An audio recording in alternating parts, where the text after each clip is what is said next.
আল্লাহ, এবারের মতো বাঁচিয়ে দাও, কানে ধরছি, আর এই ঘরে আসবো না। আমি পাপী আল্লাহ, আমি পাপী। রূপা পিটপিট করে চোখ খুলে তাকানোর চেষ্টা করলে দেখতে পায় আরমান তার দিকে গিলে খাওয়া ভঙ্গিতে তাকিয়ে আছে। তোমাকে একবার কোনো কথা বলে বুঝতে পারো না? জি, মানে বুঝতে পারি। Shut up, just shut up. এ ঘরে আসবার শাস্তি তোমাকে পেতেই হবে। ওয়েট।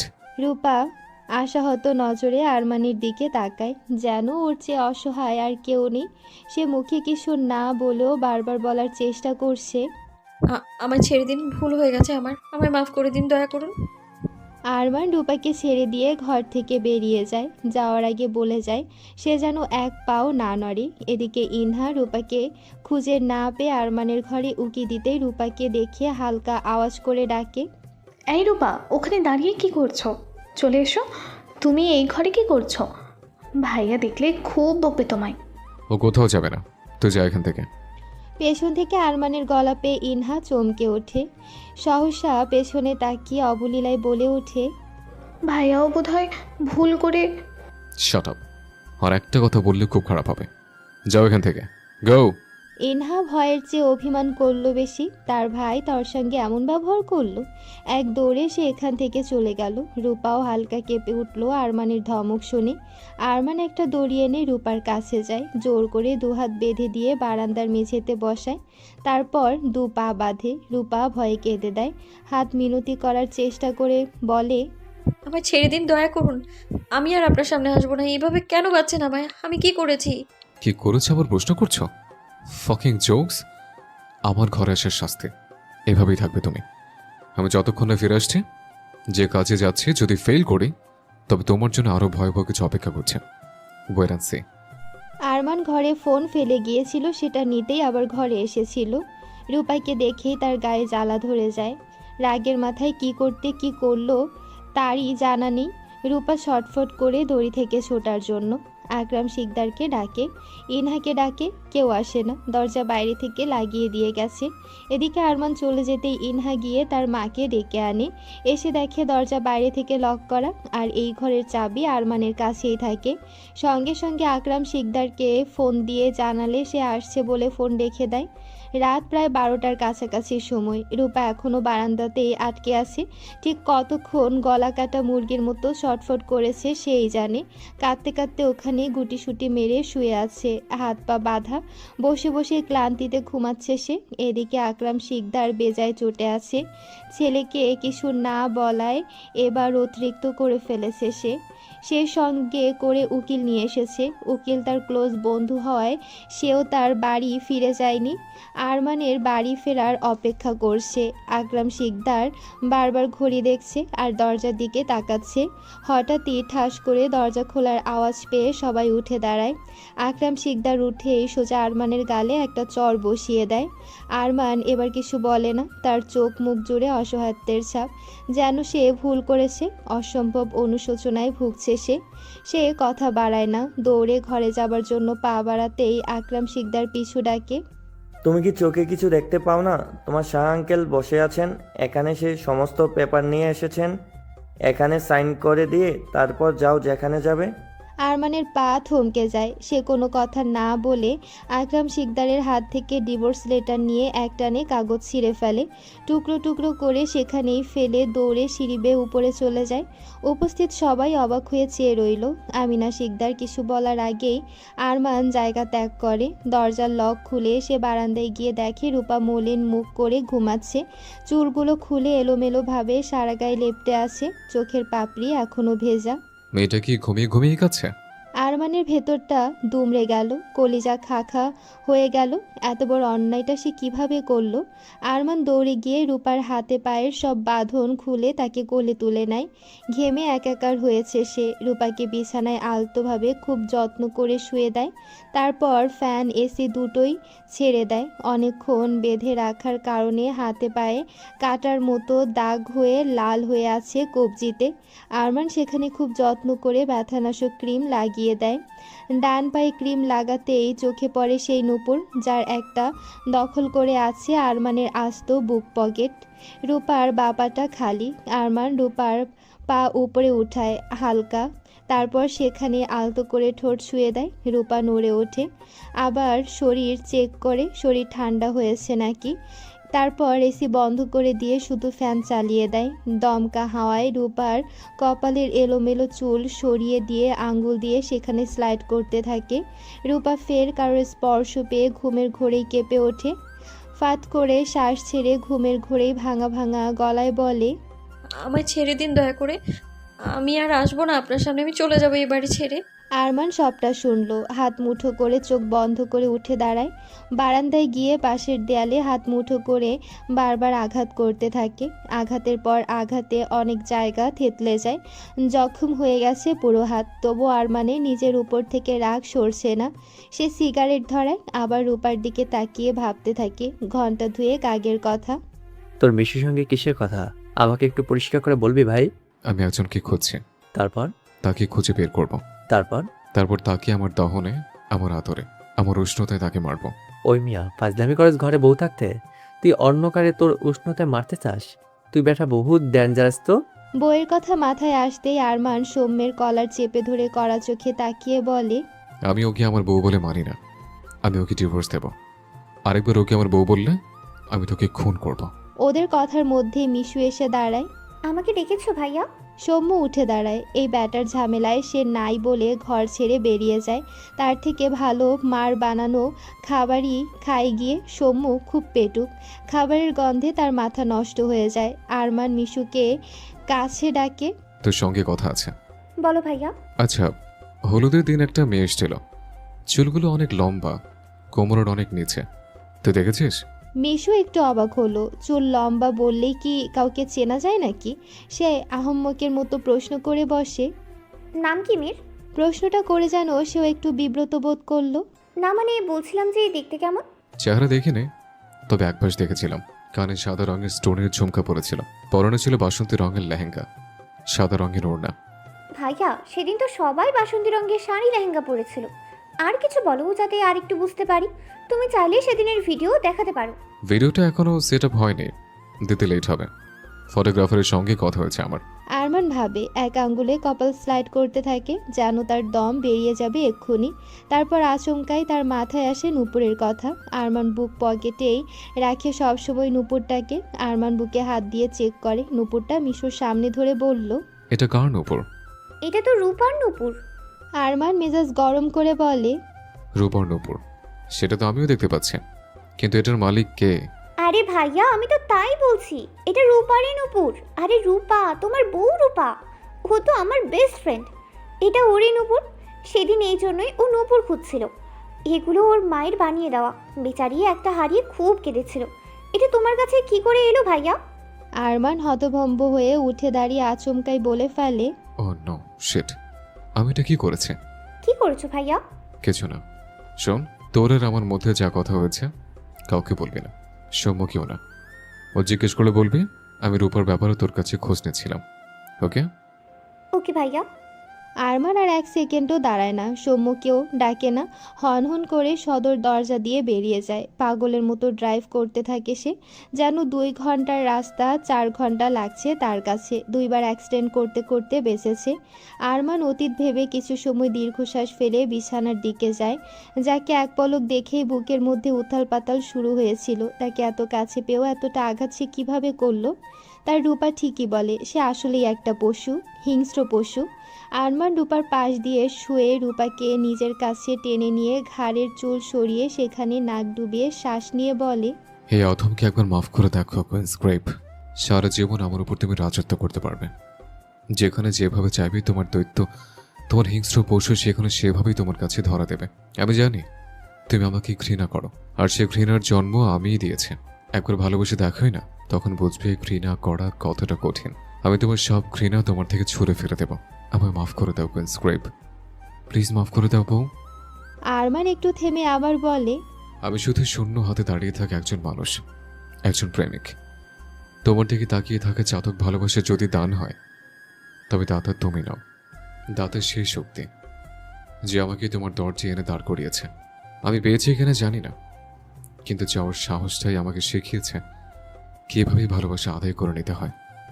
আরমান রূপার ঘাড়ে, গলায় আর কপালে গভীরভাবে আদর করে, যেন শত জনমের ভালোবাসা জমে আছে, সব একবারে উগরে দিতে মত্ত সে। বোকা রূপা ঘুমের অতল গভীরে থাকায় আরমানের ভালোবাসা টেরই পেল না। ভোরের সূর্যলোকে এক মৃদুময়ী বাতাসে আরমানের ঘুম ভাঙে। চোখ খুলে দেখতে পায় রূপা তাকে আষ্ঠে পৃষ্ঠে জড়িয়ে ছোট্ট বিড়াল ছানার মতো মুখে এক আকাশসম বিরক্তি নিয়ে ঘুমাচ্ছে। রূপার মুখটা দেখে মনে সে কত যুগ পর যেন একটা শান্তির ঘুম দিচ্ছে। আরমান রূপার কপালে ঠোঁট ছোঁয়ায়। রূপা একটু নড়ে ওঠে, তবে চোখ খোলে না, পাশ ফিরে উল্টো শুয়ে পড়ে। আরমান ভাবতে থাকে সুমির হলুদের দিন বিকেলের কথা। তো কি বললাম একবারে বিয়ের দিন আসি। আমার এসব হলুদ ফলুদ ভাল লাগে না। এগুলো হচ্ছে মেয়েলি প্রোগ্রাম। হলুদ মাখামাখি, রং, উফ কি ভয়ানক ব্যাপার। কিন্তু তুই তো স্টুপিড, আজই ধরে নিয়ে এলি। সৌম্য চোখের কালো রোদ চশমাটা ঠিক করতে করতে মেকি হেসে বলে, শোন ভাই, আজকে নিয়ে আসার কারণ আছে। আজকে দিনে মেয়েরা একটু কম সাজে, কালকে দেখবি এক একটা বুথ সেজে বসে আছে। আসল চেহারে প্রলোভ দিয়ে ঢেকে রেখেছে। তাই কোনো মেয়ে পছন্দ করলে আজই করে নে। Are you kidding me? No, I am not, seriously বলছি। দেখ বন্ধু, তোকে নিয়ে তোর বাপের কোনো চিন্তা নাই থাকতে পারে, কিন্তু তোর বয়স হয়েছে, তোর একটা গুলুমুলু বউ দরকার। সবচেয়ে বড় কথা, তুই আমার একমাত্র মামাতো ভাই, তোকে বিয়ে করানোটা আমার দায়িত্বের মধ্যে পড়ে। আরমান রেগে যায়, কড়া চোখে একবার সৌম্যের দিকে তাকায়। কিছু একটা বলতে যাবে, তখনই ঝড়ের গতিতে একটা মেয়ে দৌড়ে আরমানকে পাশ করে চলে গেল ভেতরে। আরমান মুখ দেখেও যেন দেখতেই পেল না, তবে সেদিক তাক করে একবার তাকালো। একটা মেয়ে বাসন্তী রঙা লেহেঙ্গা পরেছে, ব্লাউজ আর ওড়না সাদা রঙের, পায়ে ঝুমঝুম আওয়াজে কান তালা লেগে যাবে। আরমান পায়ের দিকে তাকিয়ে না চাইতো মৃদু হেসে ফেলল। আরমান কৌতূহল বশত এগিয়ে গেল মেয়েটাকে দেখতে। তখনই আরেকজন মেয়েটির সামনে এসে দাঁড়িয়ে কথা বলছিল। আরমান তার থেকে একটু পেছনেই দাঁড়িয়েছিল। হঠাৎই মেয়েটার খোপা করা চুলগুলো খুলে আছড়ে পড়ল পুরো পিঠ জুড়ে। আরমান মুখ ফুসকে বলে, মাশাআল্লাহ। মেয়েটি বোধহয় বেশ বিরক্ত হলো চুলগুলো খোলাতে। সামনে যাওয়া চুলগুলোকে বারবার হাত দিয়ে কানের পিঠে গুজে দেওয়ার বৃথা চেষ্টা করছে। তখনই দেখতে পায় মেয়েটা কানে সাদা রঙের স্টোনের ঝুমকা পরে আছে। আরমানের বুকের ভেতরে অসাধারণ একটা অনুভূতি এসে দোল খেলো। একটাবার মুখ দেখার জন্য আরমান ছটফটায়, উতলা চোখে তাকিয়ে মেয়েটাকে ডাকতে যায়, কিন্তু কেন যেন ডাকার আগেই মেয়েটা সেখান থেকে চলে গেল। আরমান বেশ বিরক্তি বোধ করলো মেয়েটি যাওয়ায়। আরমান এদিক সেদিক খুঁজতে লাগলো মেয়েটাকে। এত ভিড়ের মাঝেই যেন নাই হয়ে গেল মেয়েটা। আরমানের সব কিছু অসহ্য লাগতে শুরু করলো। সব কিছু দিশা না পেয়ে সে বাড়ি থেকে বেরিয়ে সামনে একটা পুকুরের পাড়ে এসে দাঁড়ায়। লাইটার বের করে একটা সিগারেট ধরায়। কেন কিছুতে শান্তি লাগছে না, যেন জীবনের সবচেয়ে বড় আফসোস হয়ে থেকে যাবে মেয়েটাকে এক নজর দেখা। চোখ দুটো ছন্নছাড়া পাখির মতো করতে লাগলো। সামনে পুকুর ঘাটে আসতেই ভাগ্যক্রমে আরমান আবার মেয়েটিকে দেখতে পায়। পুকুরের অন্য পারে মেয়েটি আম গাছ থেকে পাতা ছিঁড়ে নিচ্ছে। সে শুধু পাতা নিতেই এসেছিল, তবে গাছে আম দেখে আর লোভ সামলাতে পারল না সে। টপ টপ করে 3টা আম ছিঁড়তেই আরমান পেছন থেকে ডেকে ওঠে, এমএ দাঁড়ো ওখানে। ব্যাস, রূপার ভয়ে আত্মা শুকিয়ে আসে। সে তো শুধু পাতা নিতেই এসেছিল, আম দেখে খেতে ইচ্ছে করলে সে কি করবে। রূপা বুকে দুবার ফু দিয়ে বলে ওঠে, রূপারে জানার ইজ্জতটা হাতে নিয়ে দৌড় দিয়ে পালা, নয়তো ধরে এই গাছের সঙ্গে বেঁধে রাখবে। কি ভয়ঙ্কর কণ্ঠস্বরে, বাবারে বাবা। যেই ভাবা সেই কাজ। কোনো দিক না দেখে দিক বেদিক দৌড়ে পালালো রূপা। আরমান সেই গাছের নিচে গিয়ে দাঁড়িয়ে রইল। ফের হতাশ হলো সে। এবার সে রাগে সেই গাছে হাত মুঠো করে 2টো পাঁচ মারল। কষ্ট যেন তবুও কমে না তার। মাথা নিচু করে তাকাতেই দেখতে পায় মেয়েটির একটা নূপুর সেখানে পড়ে আছে। আরমান সযত্নে সেটা তুলে নিয়ে তার ছোট্ট করে ঠোঁট ফাঁকা করে হাসে। নূপুরটা একবার বুকের সাথে মিশিয়ে ধরে ফের আলতো করে বেশ কয়েকটা চুমু খায়, তারপর বুক পকেটে রেখে দেয়। তারপর আর মেয়েটাকে খুঁজে পায়নি আরমান। বিয়ের দিনও খুঁজেছিল অনেক, কিন্তু পায়নি। তার উপর সেদিনের ঘটনার জন্য আরও কিছু ভাবতে পারছিল না সে। আরমান কি জানতো তার রূপাই তার জন্য বউ সেজে রেডি হয়ে বসেছিল? তাহলে সারা দুনিয়াকে সাক্ষী করে তার রূপাইকে নিজের করে নিত। আরমান এসব ভেবে চোখ বুজে একবার ভারী শ্বাস ফেলে, তারপর ঘুমন্ত রূপার দিকে আরেকবার তাকায়। কি নাজুক চেহারা, মুখটা জুড়ে এত না পাওয়ার চিহ্ন কেন ওর? রূপার ঠোঁটে আঙ্গুল দিয়ে একটু ছুঁয়ে দিয়ে বলে, আমি তোমার সকল কষ্টের অবসানের কারণ হব। কষ্ট তোমাকে দেখে হিংসে করবে, দুঃখ তোমাকে দেখে হিংসে, তবুও তোমাকে পাবে না, কারণ তুমি শুধু আমার, শুধু আরমান শিকদারের। আরমান আজ নিজেকে কোনোভাবেই আটকে রাখতে পারছে না। কেন জানি সে নিদারুণ কষ্টে ভুগছে। না জেনে বুঝে রূপাকে কষ্ট দিয়ে ফেলাটা তাকে তিলে তিলে মারছে। আরমান রূপাকে আবারও জড়িয়ে ধরে, তারপর বিড়বিড় করে বলে, বুকে কান পাতলেই শুনতে পাবে তুমিহীন বাজছে যে সাইরেন। সাই সাই করে ছুটে চলা যন্ত্রণা এক্সপ্রেস, গন্তব্য তুমি নামক হসপিটাল। আরমান উঠে রেডি হয়ে ভার্সিটি চলে গেল। আমিনা শিকদার ছেলের কর্মকাণ্ডগুলো গভীরভাবে পর্যবেক্ষণ করছে। বাড়ি থেকে বের হওয়ার সময় আমিনা শিকদার তাকে খুব সাবলীলভাবে জিজ্ঞেস করেছিল, তুমি রূপার সঙ্গে কিছু করনি তো? কি করব? মারোনি তো? মারেনি, আদর করেছে। ছেলের মুখে এমন বেহায়া মার্কা কথা শুনে আমিনা শিকদার খুব করে কেসে উঠল। মানে? এখন তোমাকে মানেও বোঝাতে হবে মা। Lame jokes. কাল ডিভোর্স লেটারটা ওভাবে ছিঁড়েলে কেন? আর রূপা কোথায়? সে তার ঘরেই আছে। আমিনা শিকদার রূপার ঘরে চেক করে এসেছে সকালেই, ওখানে রূপা নেই। তবে কি এতটুকু ভাবতেই আরমান ফের বলে ওঠে, কোনো ডিভোর্স ফিভোর্স হবে না। কথাখানা শেষ করে আরমান এক সেকেন্ডও দাঁড়ালো না, হন হন করে বাড়ি ছেড়ে বেরিয়ে গেল। রূপার বেশ বেলা অবধি ঘুমালো। দুপুর হয়ে গেছে। রূপা চোখ খুলে পুরো ঘরটাকে একবার দেখলো। তার কাছে একটু অচেনা লাগলো। ভালো মতন চোখ মেলতেই নিজেকে আরমানের ঘরে আবিষ্কার করে ধরফরিয়ে উঠে বসলো। হাতে পায়ে ভীষণ ব্যথা, হাতে পায়ের কবজিতে লালচে হয়ে আছে। সে তো বারান্দায় ছিল, ঘরে বিছানায় কিভাবে এলো? তবে কি বাবা তাকে নিয়ে এসেছে? যদি তাই হয় তবে উনি কোথায় গেলেন? আমাকে এখানে এভাবে দেখতে পেলে তো 2-4টা চর ব্রেকফাস্ট হয়ে যেত। খাবারের কথা মাথায় আসতেই ফিরে তাকাতেই বিছানার পাশে টেবিলের উপর খাবারের প্লেট দেখে একটু অবাক হলো। গন্ধ বলছে মাংস ভাত আছে। রূপা সেদিকে গেল না। শরীর বেশ ক্লান্ত থাকায় মরার মতো ঘুমিয়েছে সে। রূপা চোখ বন্ধ করে গত রাতের ঘটনা মনে করতেই চোখের কোণে অশ্রু বাড়ি শুরু হলো। বাঁ হাতের তালু দিয়ে নাক ডলে সে বিছানা ছেড়ে উঠে দাঁড়ায়। সিঁড়ি বেয়ে নিচে নেমে এসে প্রথমে শ্বশুরের ঘরে উকি দেয়। আমিনা শিকদার নামাজ পড়ছে। দুপুরবেলায় পুরুষরা সবাই যার যার কাজে বাইরে থাকে। রূপা যতদিন ধরে আছে তাই দেখেছে সে। ইনহাকেও খুঁজে পেল না, সেও বোধহয় ভার্সিটিতে গিয়েছে। রূপা উদাস মনে নিজের ঘরে গেল। মিনিট দুয়েক পর গায়ে একটা ওড়না জড়িয়ে মাথা ভালোভাবে ঢেকে বাড়ি ছেড়ে বেরিয়ে গেল। রূপা কারোর রাগের কারণ হয়ে এখানে থাকতে চায় না। সে ভালোবাসার কাঙ্গাল। এ জীবনে কারোর ভালোবাসা সে পায়নি, কেবলই মা বাবা ছাড়া। তারা চলে যাবার পর আর কেউ রূপাকে ভালোবাসেনি। রূপা চোখের জল মুছে হাঁটা দেয়। এ শহর বড্ড অচেনা তার। কোথায় যাবে, কি করবে, এগুলো মনে করে কষ্টে ভেতরটা দলা পাকিয়ে এলো। একে তো আকরাম শিকদারকে না বলে এসেছে, সেটা নিয়েও অনেক অপরাধ বোধ কাজ করছে তার ভেতরে। তবে যাই হোক, যে তাকে উপেক্ষা করে, অপছন্দ করে, তার সঙ্গে সে কিছুতেই থাকতে পারবে না। রূপার গায়ে একটা সাদা রঙের আনারকলি জামা পরা, মাথার উপরে বড় একটা ওড়না দেওয়া। রূপার মনে হলো তার খুব খিদে পেয়েছে। সে একটা দোকানের সামনে দাঁড়ালো। তার শ্বশুর তাকে কিছু টাকা দিয়েছিল এমনি গিফট হিসেবে। সেখান থেকে কিছু টাকা সে সঙ্গে নিয়ে এসেছে, বাকি টাকা ঘরে টেবিলের উপরেই রাখা। একটা চায়ের দোকান থেকে সে একটা শুকনো পাউরুটি আর একটা কলা কিনে পাশেই ফুটপাত ধরে বসলো। কিরে, তোর বাড়িতে কি মন্দা চলছে? খাবার দাবার নেই?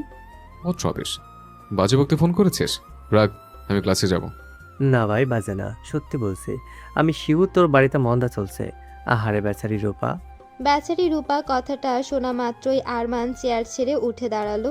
বুকের ভেতরে চিনচিনে একটা ব্যথা অনুভব হলো তার। রূপা মানে? তুই জেনে কি করবি? তুই তো ওকে মানতেই চাস না।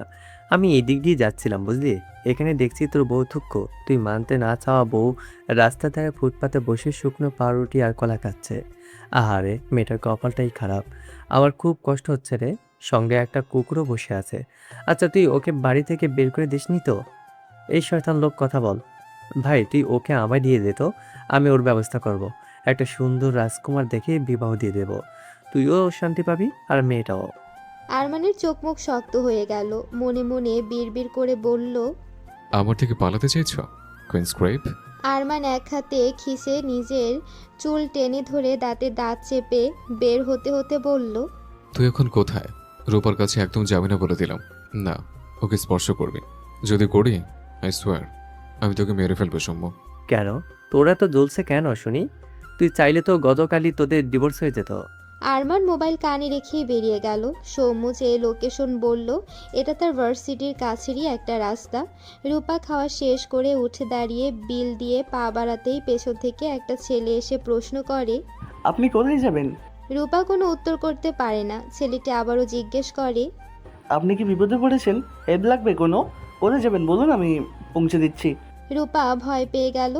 খবরে কত নিউজ দেখে, রাস্তাঘাটে মেয়েদের ধরে নিয়ে পাচার করে দেয়, রেপের মতো নরক ঘটনা ঘটে। রূপা ঠোঁট দিয়ে জিভ ভেজায়, এদিক সেদিক তাকিয়ে দৌড় দেওয়ার রাস্তা খোঁজে। তবে ছেলেটা কথা শেষ করার পরপরই লোকটার নাক বরাবর একটা ঘুষি পড়ল। ছেলেটা তাল সামলাতে না পেরে পেছন দিকে হুমড়ি খেয়ে পড়ে গেল।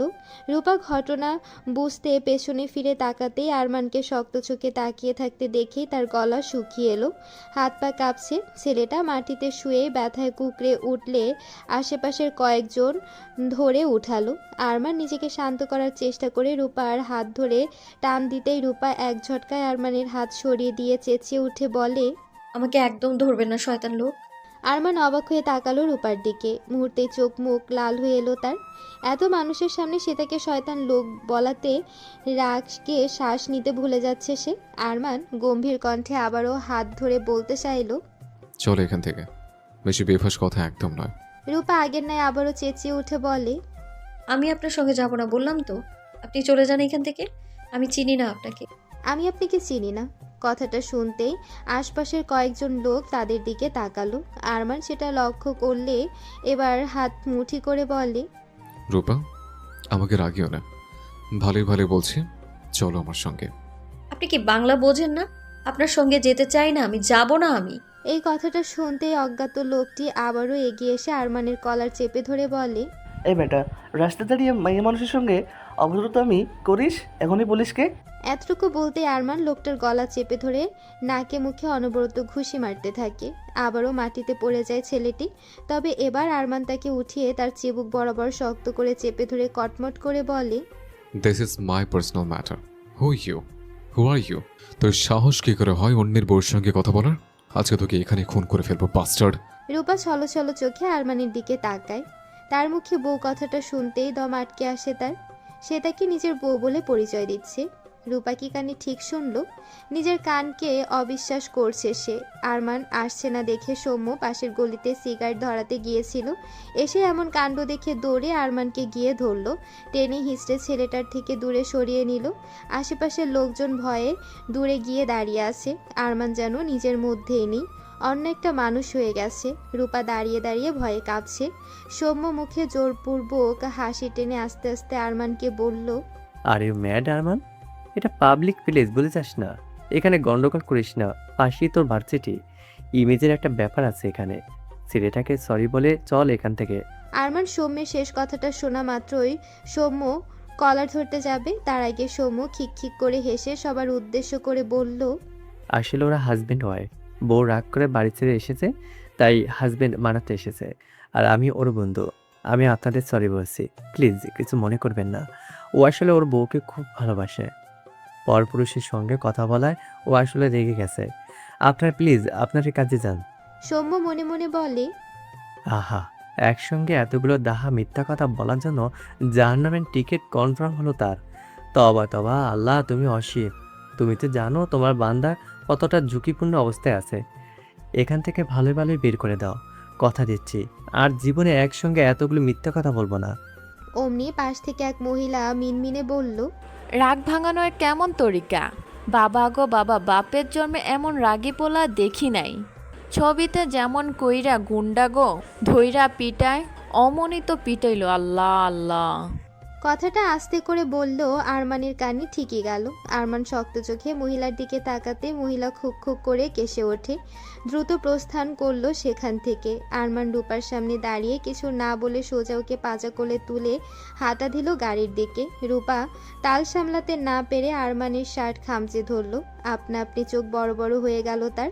সৌম্য এমন ব্যবহার হজম করতে পারল না, ভেতরে হাঁসফাঁস করতে লাগলো। আরমানের মতি গতি বুঝে সেও পেছনে গাড়ি নিয়ে ওদের পিছু পিছু গেল। আরমান বসার ঘরে রূপাকে নামিয়ে দিয়ে আকরাম শিকদারকে চেঁচিয়ে ডাকতে থাকলো। আকরাম শিকদার, কোথায় আপনি? বেরিয়ে আসুন।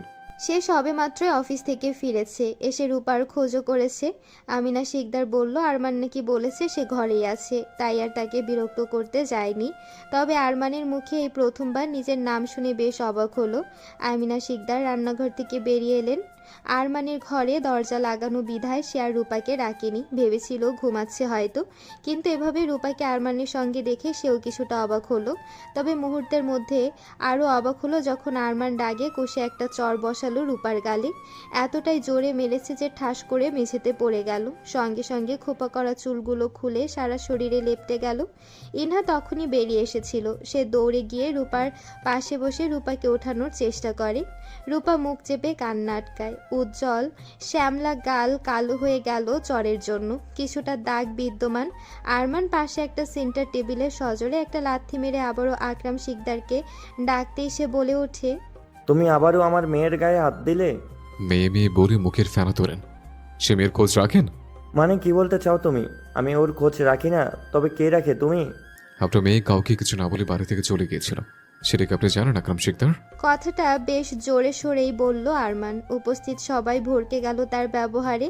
আকরাম শিকদার অসহায় মুখে রূপার দিকে তাকালে রূপা মাথা নিচু করে কেঁদে ফেলে। ছোট ছোট পা ফেলে তার কাছে যাওয়ার জন্য পা বাড়াতেই আরমান আবারও রূপাকে কোলে তুলে নেয়। সবার চোখ ছানা বড়া হয়ে যায়। সৌম্য ঠোঁট কামড়ে বলে, কেসটা কি হলো? ব্যাটার মানে চলছেটা কি? ও কি তবে রূপাকে মেনে নিল? আরমান যেতে যেতে মায়ের উদ্দেশ্যে বলল রূপার জন্য খাবার পাঠিয়ে দিতে।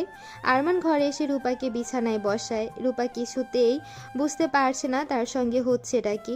আরমান রূপার দিকে তাকিয়ে রাশভারী কণ্ঠে বলে, এখান থেকে এক পা নড়লে দুই পা কেটে শত দরজার সামনে ঝুলিয়ে রাখ। রূপা মাথা নিচু করে বসে রইল। আপাতত এই লোকের সঙ্গে কথা বলার কোনো আগ্রহ বা ইচ্ছা নেই। আরমান টাওয়াল নিয়ে ওয়াশরুমে গিয়ে শাওয়ার নিয়ে বেরিয়ে এলো। ততক্ষণে রুমির মা খাবার নিয়ে চলে এসেছে। আরমান দুহাতে খাবার নিয়ে এসে বিছানার পাশে টেবিলে রাখে। তারপর সোজা গিয়ে ঠাস করে দরজা লাগিয়ে দেয়। নিচে আমিনা শিকদার আর আকরাম শিকদার থ মেরে দাঁড়িয়ে সবটা দেখলো। আকরাম শিকদার মনে মনে ভাবছে, তবে কি ছেলের মাথায় সুবুদ্ধি ফিরে আসতে শুরু করলো? আরমান রূপার সামনে বসে ভাতের প্লেটটা বেগুন ভাজি নিলে রূপার না চাইতেই বলে ফেলে, বেগুনে আমার অনেক অ্যালার্জি, আমি বেগুন খেতে পারি না।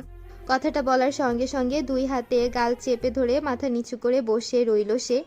ভাবছে কোন দিক থেকে থাপ্পড় আর ধমকের আওয়াজ আসে, কিন্তু এমন কিছুই হলো না। উল্টো আরমান দরজা খুলে সিঁড়ির কাছে গিয়ে চেঁচিয়ে মায়ের উদ্দেশ্যে বলল, আজ থেকে এই বাড়িতে বেগুন আনা চিরদিনের জন্য বন্ধ। এই বাড়িতে বেগুনের কোনো রেসিপি হবে না, মানে হবে না। আমিনা শিকদার ছোট করে বলল, কেন রে, আবার কি হলো? তোর তো বেগুনি খুব পছন্দ। বিকেলে নাস্তায় মুড়ি পেঁয়াজুর সঙ্গে বেগুনি না হলে তোর তো মাথা নষ্ট হয়ে যায়। আজ থেকে খাবো না বেগুনি।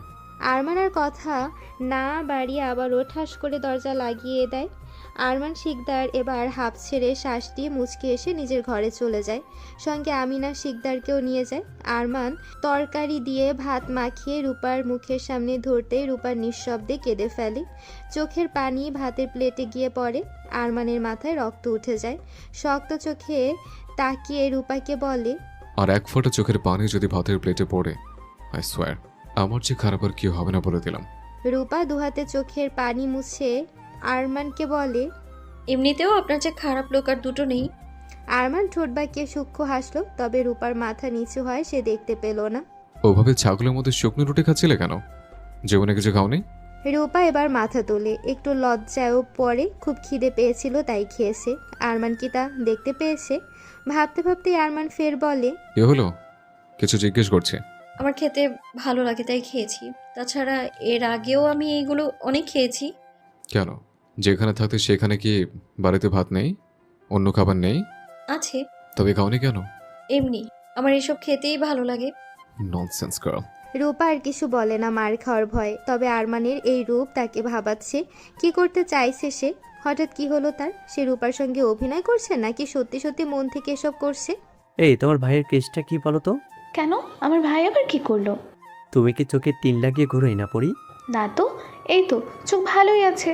গতকাল আমার সঙ্গে বাড়ি গেল, ওখান থেকে আসার পরই ওর বদল আমাকে ভীষণ প্যারা দিচ্ছে, জানো তুই না পড়ি? ভালোই তো হয়েছে।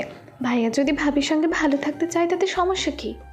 সমস্যা ওখানে নয় সোনা পাখি, আমি ভাবছি অন্য কথা। কি কথা?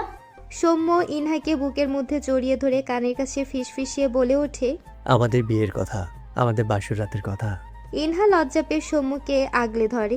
অসভ্য লোক, মুখে কিছুই আটকায় না। পারবো এক ঘুষি, সব ফাইজলামি ছুটে যাবে। সন্ধ্যায় বসার ঘরে বসে আরমান ল্যাপটপে কিছু কাজ করছিল। রূপা ইনহার ঘরে তার সঙ্গে আড্ডা দিচ্ছে। আমিনা শিকদার ছেলের জন্য কপি লুয়া কফি বানিয়ে সামনে ধরতেই আরমান স্ক্রিনের দিকে তাকিয়ে মগ নিতে নিতে বলল, কাল থেকে রূপাকে বলবে আমার জন্য কফি করতে। কেন? আমার ইচ্ছে হয়েছে তাই। ও পারবে না বানাতে? তুমি শিখিয়ে দেবে, প্লাস ও যখন কফি বানাবে তুমি এর পাশে দাঁড়িয়ে থাকবে, যেন হাত পা পড়িয়ে না ফেলে। তাহলে আমি করলে কি সমস্যা যদি আমাকেই নির্দেশনা দিতে হয়? বাবার বয়স হয়েছে, তবু সে তোমার হাতের চা ছাড়া অন্য কেউ দিলে খায় না।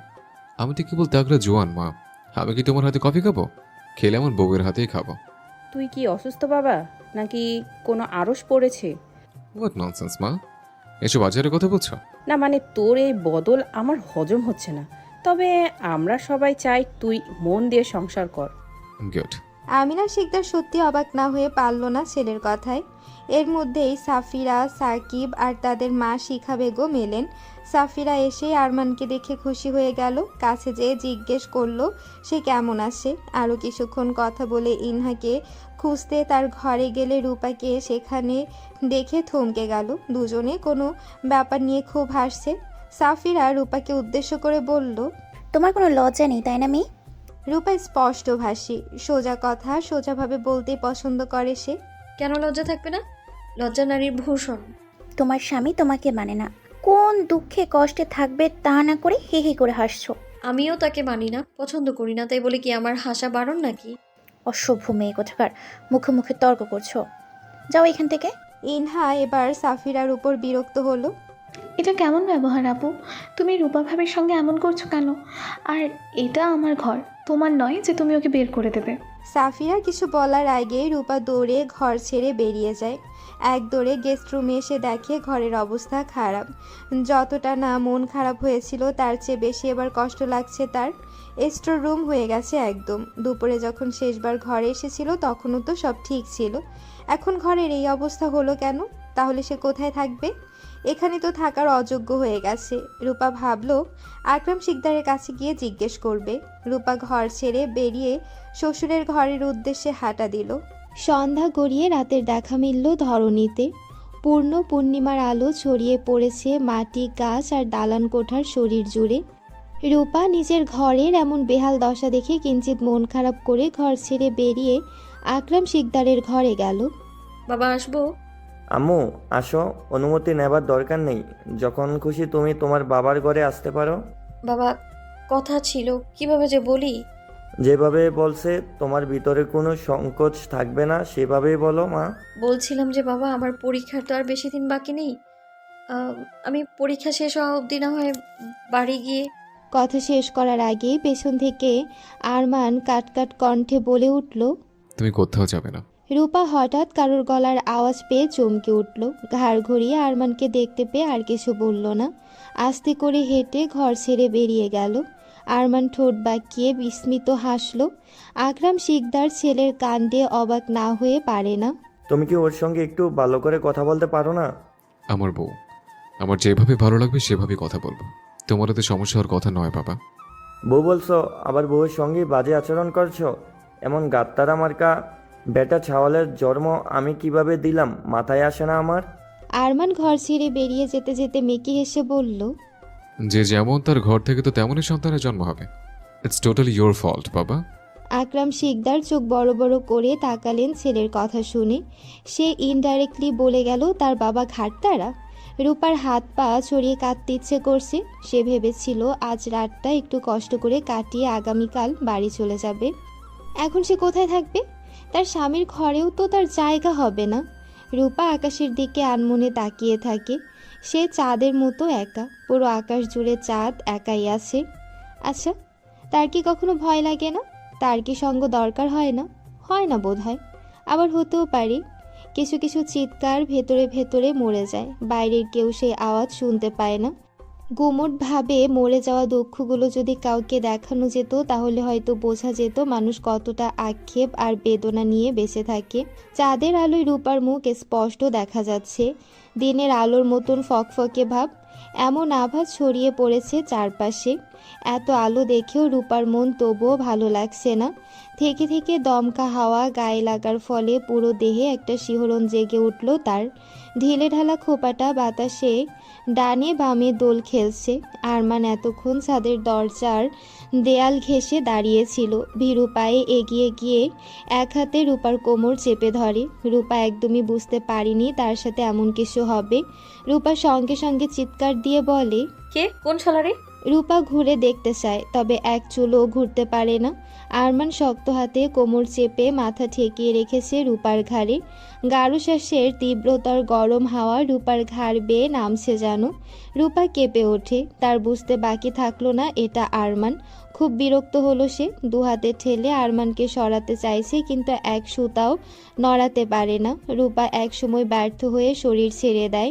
আরমান কিচ্ছু বলছে না। ঠিক কতক্ষণ এভাবে থাকলো জানা নেই। রূপা এবার ধরে আসা গলায় শুধায়, নিয়ে এমন করছেন কেন? আমাকে কি আপনার এতটাই সস্তা জিনিস মনে হয়? যখন ইচ্ছে হবে জড়িয়ে ধরবেন, আবার যখন ইচ্ছে হবে সেই হাতে ছুঁড়ে ফেলে দিবেন আপনি আমায়।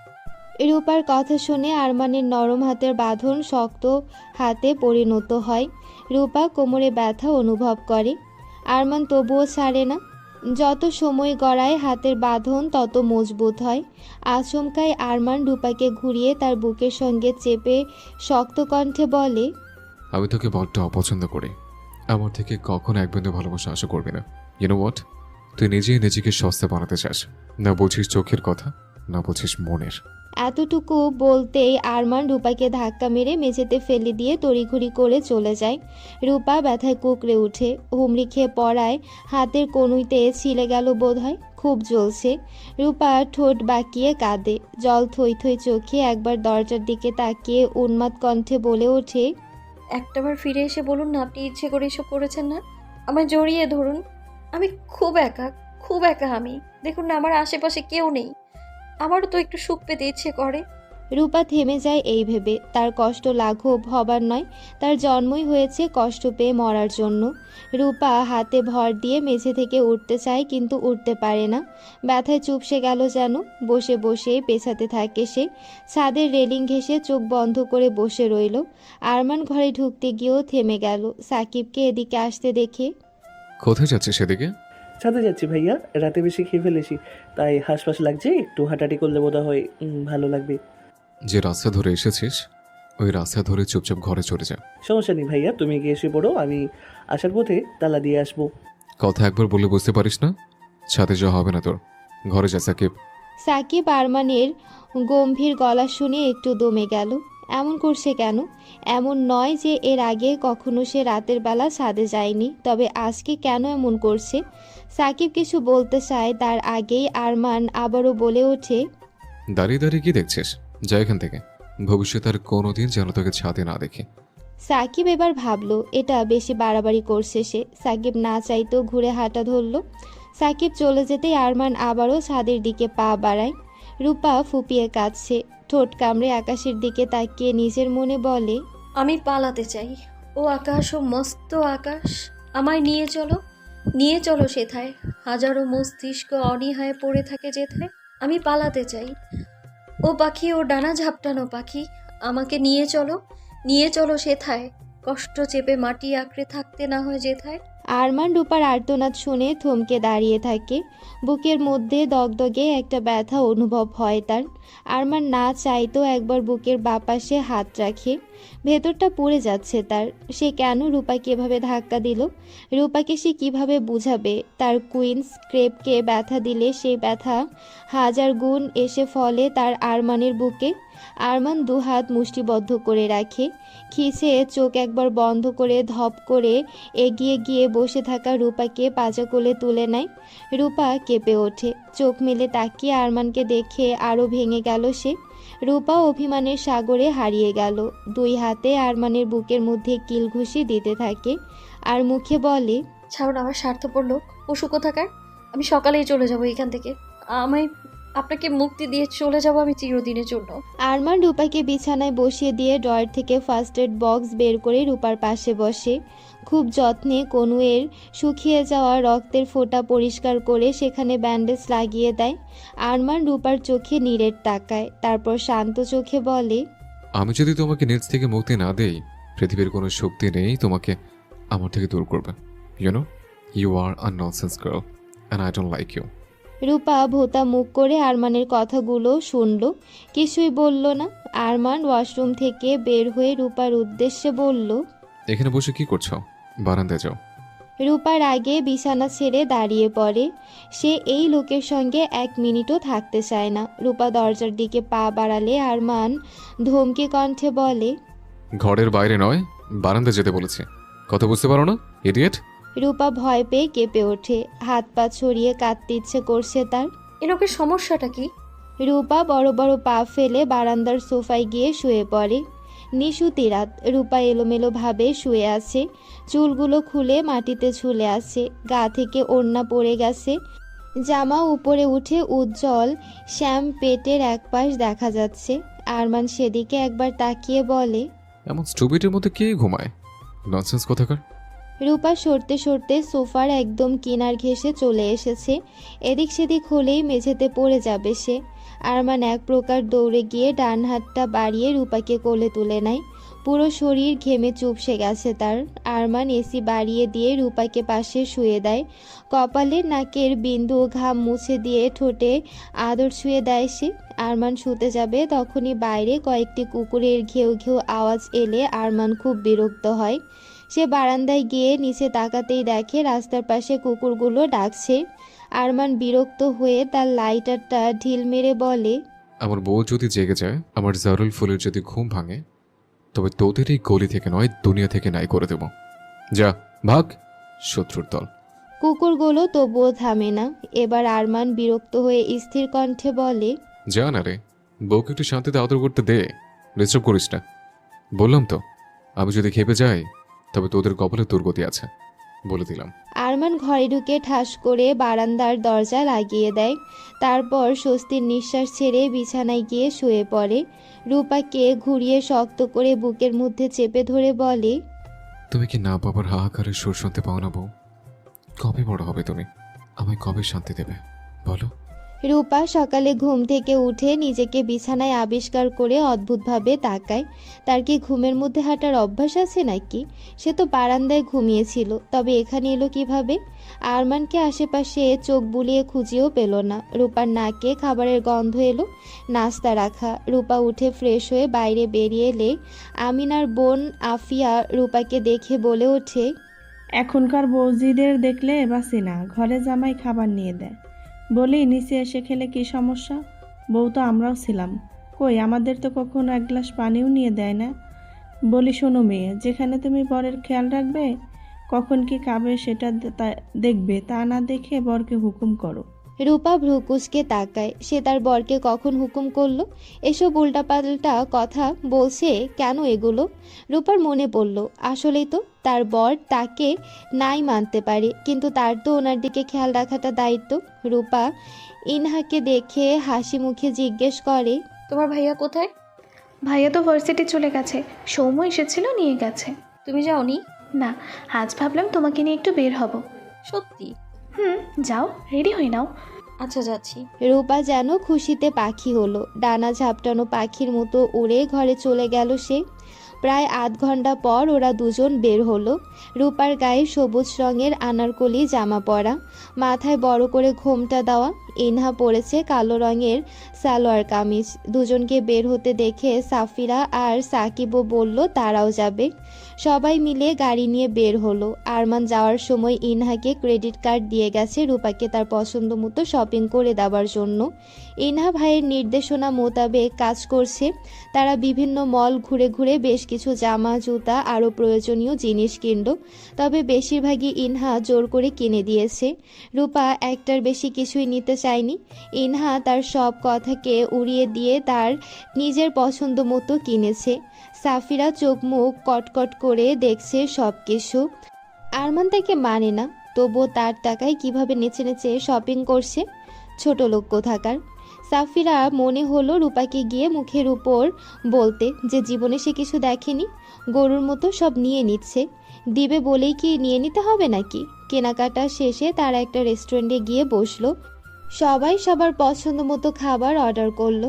হঠাৎই একটা ছেলে রূপাদের টেবিলের সামনে এসে দাঁড়িয়ে বলল, রূপা, তুমি এখানে? রূপা চমকে সামনে তাকায়। ছেলেটা তার একেবারে অপরিচিত নয়, এটা তার গ্রামেরই ছেলে, কলেজে পড়ে। রূপা উঠে দাঁড়িয়ে হাসি মুখে উত্তর দেয়, হ্যাঁ, কেমন আছেন বা? এতটুকু বলতেই আচমকায় ছেলেটা রূপাকে জড়িয়ে ধরে বলে, আমি তোমাকে কতবার খুঁজেছি জানো? যখন শুনেছি তোমার হাজব্যান্ড তোমাকে মানে না, তখন থেকে মরিয়া হয়ে উঠেছি। আমি কখন তোমাকে খুঁজে পাবো? আর কোনো ভয় নেই, এই যে দেখো আমি চলে এসেছি। রূপার বেশ অস্বস্তি হচ্ছে। কি বলছে এসব সে? তার গ্রামে থাকে, স্কুলে যাবার পথে বেশ কয়েকবার দেখা হয়েছে। হাসি মুখে কিছু জিজ্ঞেস করলে রূপা সেটার উত্তর দিয়েছে, ব্যাস। কিন্তু এসব কি বলছে ছেলেটা? ইনহা উঠে দাঁড়িয়ে রাগে চোখে তাকায়, তারপর বলে, কি করছেন আপনি? সরে দাঁড়ান ওর থেকে, সরুন বলছি। ছেলেটি বিব্রত বোধ করে, অনুভূতিকে আটকে রাখতে পারেনি তাই জড়িয়ে ধরেছে। ছেলেটি জোরপূর্বক হেসে বলে, সরি রূপা, কিছু মনে করো না। আমি আসলে তোমাকে দেখতে পেয়ে মনে হলো পুরো পৃথিবী হাতে পেয়েছি। রূপা, আমি তোমাকে খুব ভালোবাসি, খুব। প্লিজ তুমি আমার সঙ্গে চলো। যেখানে তোমার হাজব্যান্ড তোমাকে মানে না সেখানে থাকার কোনো দরকার নেই। রূপা আনমনে এক কথায় উত্তর করে বলে, কিন্তু আমি মানি, আপনি চলে যান। কি বলছো এসব? ঠিকই বলছি, উনি আমাকে না মানলে সেটা ওনার সমস্যা। আমি মানি ওনাকে। মেয়েদের বিয়ে একবারই হয়। চলে যান আপনি ভাইয়া। ছেলেটি আর কিছু বলার আগেই ইনহা বলে ওঠে, রূপার উত্তর পেয়েছেন আশা করি, এখন চলে যান। আমার ভাই যদি জানে আপনি তাকে স্পর্শ করেছেন, আপনার কি হাল হবে ভাবতেও পারছেন না। তবে এখানে আর 1 মিনিট থাকলে আমি আমার ভাইকে কল করতে বাধ্য হব। ধোয়া ওঠা কফির মগ হাতে নিয়ে ছোট চোখ করে সৌম্য আরমানের দিকে তাকিয়ে আছে। মাত্রই অফিস শেষ করে সে আরমানের অফিসে এসেছে। আরমান ভার্সিটি শেষ করে এসে তাদের নিজস্ব অফিসে এসে বসে। সৌম্য অফিস শেষ করে প্রায় প্রতিদিনই আসে। সৌম্য নীরবতা ভেঙে তথাপি বইশেল ভাব নিয়ে বলে ওঠে, তোর রোমানের কথা মনে আছে? কোন রোমান? আরে বেটা, আমাদের ভার্সিটি ফ্রেন্ড ছিল। তো রূপা ছবি দেখেছি ওকে। রূপাকে তো তার খুব পছন্দ হয়েছে। তুই চাইলে। এতটুকু বলতেই আরমান কড়া চোখে সৌম্যের দিকে তাকিয়ে শার্টের কলার চেপে ধরে বলে, হাউ ডেয়ার ইউ! তোর সাহস কি করে হয় আমার বউ ছবি অন্য কাউকে দেখানোর? তোর বউকে আবার? সৌম্য, আমাকে রাগাস না। এর পরিণাম কিন্তু খুব খারাপ হবে। খুন করে ফেলবো আমার বউর দিকে যে চোখ তুলে তাকাবে। বউকে বউ বলে মানিস না, আবার বউ বউ বলে মুখে ফেনা তুলছিস, কাহিনী কি? তুই যা এখান থেকে, আর আমার বোনের থেকে দূরে থাকবি। ওর জন্য পাত্র দেখছি, খুব তাড়াতাড়ি বিয়ের কার্ড হাতে পাবি। সৌম্য কাদো কাদো মুখ করে আরমানের দিকে তাকায়, তারপর কটমট করে বলে, তুই যেমন তোর না মানা বউয়ের জন্য অন্য কাউকে খুন করতে পারিস, আর আমি তো তোর বোনকে ভালোবাসি। তাহলে ভাব আমি কি করতে পারি। তোর বোনকে আমার হাতে তুলে দিবি এই মাসের মধ্যে। আরমান ল্যাপটপ বন্ধ করতে করতে বলে, 1 মাসে পসিবল না, আগামী 6 মাসের মধ্যে পসিবল নয়। কেন পসিবল না বল? আমার বউয়ের ফাইনাল পরীক্ষা সামনের সপ্তাহ থেকে। 1 মাস লাগবে পরীক্ষা শেষ হতে। কথাটুকু শেষ করে আরমান ঘর ছেড়ে বেরিয়ে যেতে যেতে আবারও বলে, 2 মিনিটের মধ্যে কফি শেষ করে গাড়ির কাছে না এলে আমি চলে যাব। সৌম্য গরম কফিটুকু ঠান্ডা পানি মনে করে গপাগপ খেয়ে উঠে দাঁড়িয়ে হাঁটা দিল। উফ, জিব্বার অবস্থা খারাপ হয়ে গেছে। আমি যাব না রূপা। আচ্ছা, মুশকিল তো। এ মেয়ে, আপনার কি কথা কানে যায় না? রূপাও ইনহার মতো কিছুটা বিরক্ত হয়। ছেলেটি নাছর বান্দার মতো দাঁড়িয়ে আছে। অনুচ্চ ক্ষীণ চোখে তাকিয়ে একবার ছেলেটিকে দেখে তারপর ইনহার উদ্দেশ্যে বলল, আপু চলো আমরাই বরং চলে যাই। ঠিক আছে চলো। রূপা হাঁটা দিতে চাইলে ছেলেটি রূপার হাত চেপে ধরে শক্ত করে। রূপার মেজাজ চরমভাবে বিগড়ে গেল। সাকিব একটু বাইরে গিয়েছিল, এসে এমন কাণ্ড দেখে কিছু বলতে যাবে তার আগেই বাজ পাখির মতো শো মেরে রূপাকে সরিয়ে নেয় একজন। রূপা তাল সামলাতে না পেরে লোকটির বুকের সঙ্গে গিয়ে ধাক্কা খায়। চোখ তুলে তাকিয়ে আরমানকে দেখে তার ধর থেকে প্রাণটা চলে যাবার মতো অবস্থা হলো। ইনহাও ভয় পেল কিছুটা। আরমান রূপাকে ছাড়িয়ে ছেলেটার বুক বরাবর লাথি মারতেই এক দু হাত দূরে গিয়ে পড়ে যায়। আরমান এগিয়ে যেতে নিলেই সাকিব আর সৌম্য এসে জাপটে ধরে। সৌম্য বলে, ভাইয়াটা রেস্টুরেন্ট, দেখ কত মানুষ দেখছে, তুই নিজেকে একটু সামলাতে পারিস না ভাই? থাম, শান্ত হ। বাস্টারটার সাহস কি করে হয় রূপার গায়ে হাত দেওয়ার?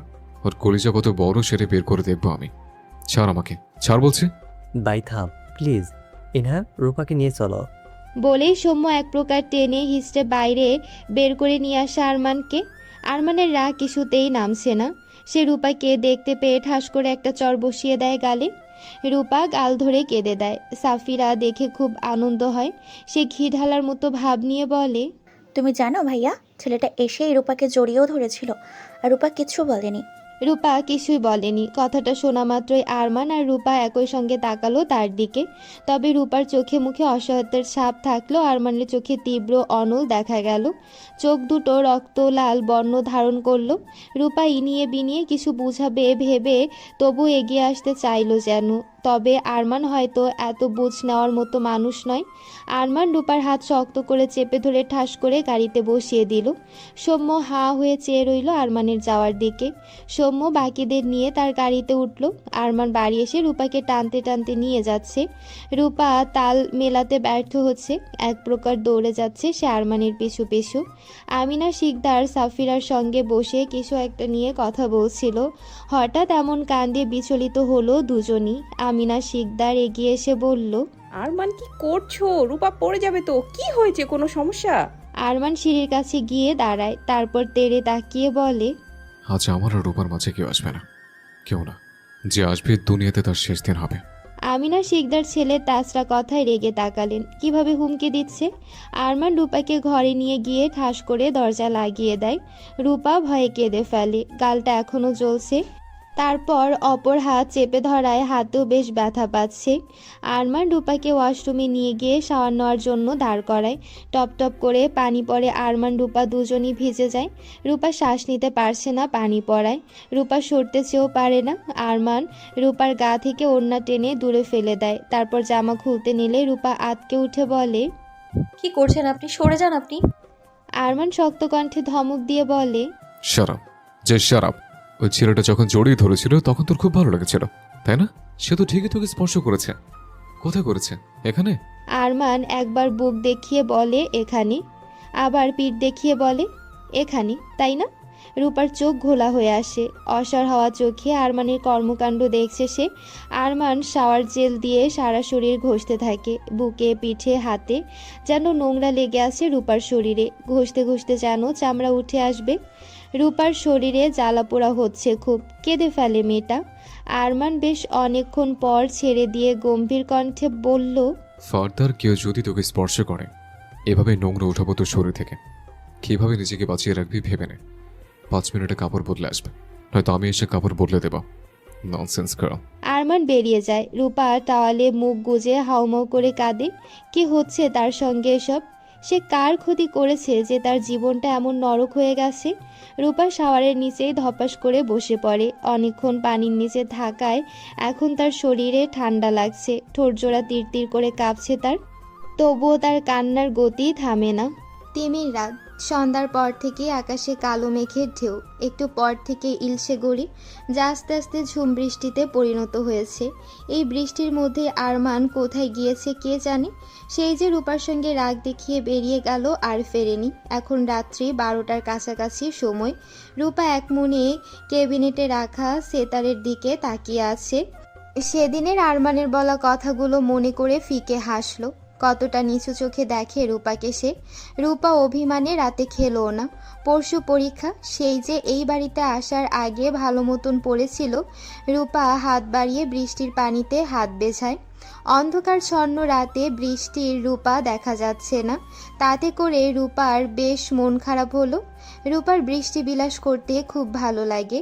রাতের বেলা বৃষ্টি হলে রূপার খুব ভয় হয়, কারণ সে রাতে একা ঘরে ঘুমাতো। টিনের চালের উপর বৃষ্টির ফোঁটা পড়লে কি ভয়ঙ্কর আওয়াজ হয়, যেন ভূতেরে গর্জন। তবে দিনের বেলা বেশ ভালো লাগে তার, বৃষ্টিতে ভিজে বিলে শাপলা তোলা, রাবিদের হাঁসগুলোকে বাড়িতে নিয়ে আসা। সেই সময়টুকুই বোধহয় বিস্ময়কর ছিল। রূপার আচমকাই মন খারাপ হয়, রাবিদের কথা মনে পড়ে, খালার কথা মনে পড়ে। সেই যে রূপা চলে এলো, তারপর আর একটা দিনও ফোন করলো না। রূপা কি এতই বেশি হয়েছিল তার কাছে? হয়তো এজন্যই তো এই বয়সে জোর করে একটা পশুর সঙ্গে বিয়ে দিয়ে দিয়েছে। রূপা একটা দীর্ঘশ্বাস ফেলে ঘুরে তাকাতেই আরমানকে দেখে ভয়ে আটকে ওঠে। আশ্চর্য লোক তো আপনি, এভাবে কেউ পেছনে দাঁড়িয়ে থাকে? রূপা আরমানকে দেখে অবাক হলো। এই লোকটার কি ক্লান্ত লাগে না? ফ্রি টাইম বলতে ওনার জীবনে বোধহয় কিছু নেই। আরমান ভিজে চুপসে গেছে, চুল থেকে টপ টপ করে ঘাড়ে পানি পড়ছে। আরমান সেগুলোকে এক প্রকার পাত্তা না দিয়ে রূপাকে বলল, আমার ঘর, যখন যেভাবে যেমন খুশি দাঁড়াবো, বসবো, শুবো, তাতে তোমার কোনো সমস্যা? ঠিক আছে, আমি চলে যাচ্ছি আপনার ঘর থেকে। রূপা আরমানকে পাশ কাটিয়ে যেতে নিলে আরমান রূপার বাঁ হাতটা শক্ত করে চেপে ধরে বলে, রাতে খাওনি কেন? ইচ্ছে হয়নি। তোমার মতোই তোমার ইচ্ছেগুলো, ননসেন্স। তবু তো আমার ইচ্ছে নামক কোনো জিনিস আছে, আপনার মধ্যে তো সেটাও নেই। এত বাড়তি কথা বলে কেন? আরমান রূপাকে হাঁচকা টান দিয়ে নিজের সাথে মিশিয়ে নেয়। রূপা তাল সামলাতে না পেরে উষ্ঠা খেয়ে পড়ে যেতে নিলে আরমান সপাটে ধরে ফেলে। হায় রে, এক রত্তিও তো তোমার শরীরের শক্তি নেই, তুমি কি পুষ্টিহীনতা ভুগছো নাকি? রূপা ভ্রুকুচকে তাকায় আরমানের দিকে। কিভাবে স্বাভাবিকভাবে একটা মানুষ অপমান করতে পারে? অপমান করার জন্য সবসময় উঁচু গলা অথবা গম্ভীর গলার কথা না বলেও যে অপমান করা যায়, এই লোকটাকে না দেখলে রূপা জানতই না। রূপা কিছুই বলল না। আরমান রূপার ওড়নার মাথা নিয়ে নিজের মাথা মুছতে থাকে। রূপা অপলক তাকায়। কিছু বলার আগেই আরমান বলে ওঠে, মা নিচে খেতে রাখছে, 10 মিনিটে পুরো খাবার শেষ করে 12 মিনিটের মাথায় বই খাতা নিয়ে আমার সামনে আসবে। ইউ ক্যান গো নাও। রূপা ভেবে পায় না সে কি যত্ন নিচ্ছে নাকি ধমকি দিচ্ছে। রূপা চোখ তুলে তাকিয়ে বলতে চাইল তার কাছে সে পড়বে না। হাতের দিকে চোখ পড়তেই দেখতে পেল হাতের উপরের তালুতে বেশ কয়েক জায়গায় কেটে গিয়েছে, রক্ত শুকিয়ে আছে। রূপা না চাইতো বলে ফেলে, এ কি আপনার কি হয়েছে এখানে? কিভাবে ব্যথা পেলেন? আরমান ওয়াশরুমে যেতে যেতে বলল, 1 মিনিট ওভার, 9 মিনিট আছে তোমার কাছে। রূপা এক প্রকার দৌড়ে ঘর ছেড়ে বেরিয়ে গেল। যেতে যেতে ভাবছে, এ লোকের শরীরে কি ব্যথা অনুভূত হয় না? এ তো হিপ্পো, সাধে কি পশু বলি? রূপা যত তাড়াতাড়ি পারল খাবার শেষ করে বই খাতা হাতে নিয়ে আবার দৌড় লাগাতে চাইল। পেছন থেকে আমিনা শিকদার ডেকে বলে, কফিটা নিয়ে যাও। রূপা থামলো, ছোট করে হ্যাঁ সূচক মাথা নাড়িয়ে কফির মগটা হাতে নিয়ে পা বাড়াতেই আমিনা শিকদার আবারও বলল, শোনো মেয়ে, আমার ছেলেটা খুব ভালো, ওর একটু যত্ন করো। এখন কি লাগে না লাগে সেটা খেয়াল রাখবে, এইটুকুও তোমাকে বলে দিতে হবে। ছেলেটা আমার খেলো না, ওপরে চলে গেল। রূপা চোখ তুলে তাকায়, আস্তে করে বলল, উনি খায়নি? না, বাড়িতে ঢুকতেই বলল মা খেতে দাও। তারপর জিজ্ঞাসা করলো তুমি খেয়েছো কিনা। আমি না করতেই আর কিছু না বলেই গদগদ করে ওপরে চলে যেতে যেতে বলল খিদে নেই। রূপা চোখ বড় করে তাকায়। সে খায়নি বলে উনি খায়নি, এটা কি আদৌ বিশ্বাস করার মতন? রূপা কি মনে করে যেন বইগুলো টেবিলের উপর রেখে রান্নাঘরের দিকে এগিয়ে গেল। আমিনা শিকদার আর দাঁড়ালো না, ঘরে চলে গেল। রূপা একটা প্লেটে খাবার বেড়ে সিঁড়ি বেয়ে উপরে চলে গেল। আরমান বারান্দায় দাঁড়িয়ে সিগারেট টানছে। রূপা ঘরে ঢুকেই সিগারেটের গন্ধ পেয়ে খিসে মুখ বন্ধ করে নিল। বারান্দায় গিয়ে আরমানের হাতে সিগারেট দেখে বলল, আপনি সিগারেট খাচ্ছেন? হ্যাঁ, কেন, তুমি খাবে? রূপা না ধরে উত্তর করলো, ছি, এগুলো কেউ খায়? কি গন্ধ বাবা গো বাবা। ছাড়া, তোমাকে কখন আসতে বলেছিলাম আমি? আগে খেয়ে নিন, তারপর পড়তে বসবো। আমার খেতে নেই, বেশি বাকটামো না করে ওখানে গিয়ে বসো। আগে খাবেন তারপর।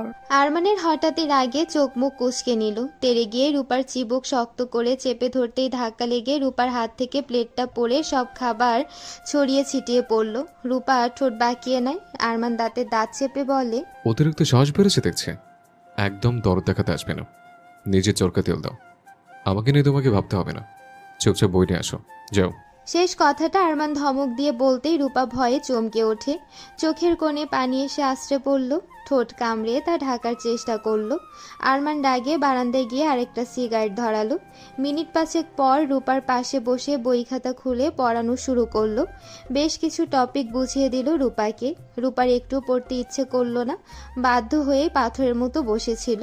ভেতরটা দুমড়ে যাচ্ছে তার। মুখে একটু শব্দটুকু করতে সক্ষম হলো না। আরমান ঘন্টা দুয়েক পড়িয়ে বাকিগুলো আগামীকালের জন্য রেখে দিল। রূপা বই খাতা রেখে মেঝেতে পড়ে থাকা খাবারগুলো উঠাতে গেল। আরমান এখনো সোফাতেই বসা। রূপাকে বেশ কিছুক্ষণ পর্যবেক্ষণ করে চুপচাপ চোখ বন্ধ করে রইল। রূপা ভাঙা প্লেট আর খাবারগুলো বিনে দিয়ে এসেছে চুপচাপ বিছানায় গিয়ে উল্টা পাশ হয়ে শুয়ে পড়ল। রূপা ওড়নার আঁচলে বারবার চোখের পানি মুছে নিচ্ছে।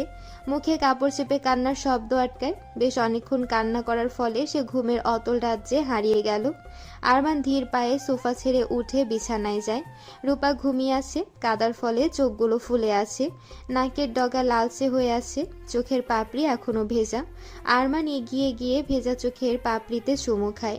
কপালে থাকা ছোট ছোট চুলগুলো হাত দিয়ে ঠেলে সরায়। গালে হাত বোলায়। আরমানের চোখের কোণ ভিজে ওঠে। কবে তুমি বড় হবে? কবে তোমার বুদ্ধি হবে? কবে তুমি বুঝবে আমি তোমাকে কতটা চাই? কবে তুমি যত্ন করে খাবার সাজিয়ে আমার জন্য অপেক্ষা করবে? তোমার বাচ্চা আমার ভঙ্গি কবে দূর হবে? আরমান দীর্ঘশ্বাস ফেলে। রূপার কপালে দীর্ঘ চুমু আঁকে। আরমানের ঠোঁট গলা তীর তীর করে কাঁপছে। বুক চিরে কান্না আসছে তার। মাথা নিচু করে ভীরুতা নিয়ে শুধায়, তুমি তো সহজে কেঁদে ফেলতে পারো কুইন্স গ্রেপ, কিন্তু আমি পারি না। তুমি কেঁদে হালকা হও আর আমি ক্রমশ ভারী হই। বুকের ভিতরে চাপা কান্না কতটা কষ্ট দেয় তা তুমি বুঝবে না। Everyone needs a safe place. আমার সেই সেফ প্লেসটা তুমি, জারাল ফুল। দিন শেষে শরীর নয়, সবচেয়ে বেশি ক্লান্ত হয় মস্তিষ্ক। তুমি আমার ক্লান্ত ভাবটাকে সরিয়ে দিতে পারো না? আমার উপর এতটুকু মেহরবানি কি করা যায় না? আমার শুধু একটা আশ্রয় দরকার, একটা বুক, একটা কোল, যেখানে সব যুদ্ধ থেমে যায় বিনা যুদ্ধে। আরমান রূপাকে নিজের বুকের মধ্যে মিশিয়ে নিয়ে শুয়ে চোখ বোঝে। ইনহা ভার্সিটি শেষ করে গেটের বাইরে দাঁড়িয়ে আছে। বিকেল হয়ে গেছে। সৌম্য আসবে। মিনিট পাঁচেক পরে সৌম্যের গাড়ি থামলো ইনহার সামনে। সৌম্য নেমে আসতেই ইনহা প্রশ্ন ছুড়ে মারে, গতকাল রাতে কোথায় ছিলে? সৌম্য আমতা আমতা করে বলে, নতুন শ্বশুরবাড়ি। মানে? সৌম্য হো হো করে হেসে ফেলে। তুমি এমনভাবে প্রশ্ন করছো, আর কি উত্তর দেব? কোথায় থাকবো? আমার বাসায় ছিলাম। মিথ্যা কথা বলো না সৌম্য। বাসায় তো কোনো দিনও ছিলে না। আমি তোমাকে কম করে হলেও 50 বার কল দিয়েছি। ফোন বন্ধ ছিল কেন? আসলে হয়েছে কি, ফোন বন্ধ করে চার্জে বসিয়ে ঘুমিয়ে গিয়েছিলাম। প্লিজ বাহানা দিও না। তুমি আরেক আমার ভাই। তোমাদের পেটে পারমাণবিক বোম ছুলে ওখান থেকে কোনো কথার এন্ট্রি হবে না। কি বলছো বউ? আমি তোমাকে আমার গোপন সব কথাই বলে, এমনকি আমার কবে শুনতে খাতনা হয়েছে সেটাও তোমাকে বলেছে। ওফ, বড্ড বেশি কথা বলো তুমি। ইনহা গাড়ির দিকে পা বাড়াতেই পাশ থেকে একটা ছেলে এক প্রকার দৌড়ে এসে সৌম্যকে দেখতে পেয়ে বলে, ভাইয়া ভাইয়া একটু দাঁড়ান। কে তুই বাচাদন? এমনি অশান্তির মধ্যে সাঁতার কাটছি, তুই কোথা থেকে উদয় হলে? ভাইয়া আমায় চিনতে পারছেন না? আমি পলাশের বন্ধু। কোন পলাশ? গতকাল রাতে যাকে ধরে আপনার বন্ধু মারলো, ওর অবস্থা তো ভালো না, 2 হাতে ভেঙে গেছে। ও, সো স্যাড। আহারে। ছেলেটা সৌম্যের মুখে উপহাসের সুর শুনে অসহায়ভাবে তাকালো। ইনহা ঘটনার আগামাথা কিছুই বুঝতে পারছে না। সৌম্যের কোনো বন্ধু কাকে মেরেছে? সৌম্যের বন্ধু মানে তো আরমান, আদিপ। আদিপ তো বিদেশে। তাহলে কি? ইনহার ভাবনার মাঝে ছেলেটা আবারও বলে উঠল, পলাশকে কিছুতে বোঝাতে পারছি না, কিছুতেই ওই মেয়েকে ছাড়বে না বলছে। সৌম্য আচমকাই ছেলেটার কলার চেপে ধরে কর্কশ গলায় বলল, দেখ ভাই, আমার মাথা গরম করিস না। তো বন্ধু যদি দুনিয়ার আলো দেখার ইচ্ছে থাকে তবে জান হাতে নিয়ে পালা, নয়তো ওর যে কি হাল হবে সেটা থেকে তুই আমি কেউই তোর বন্ধুকে বাঁচাতে পারবো না। Got it? Okay now. Excuse me, চলো বউ।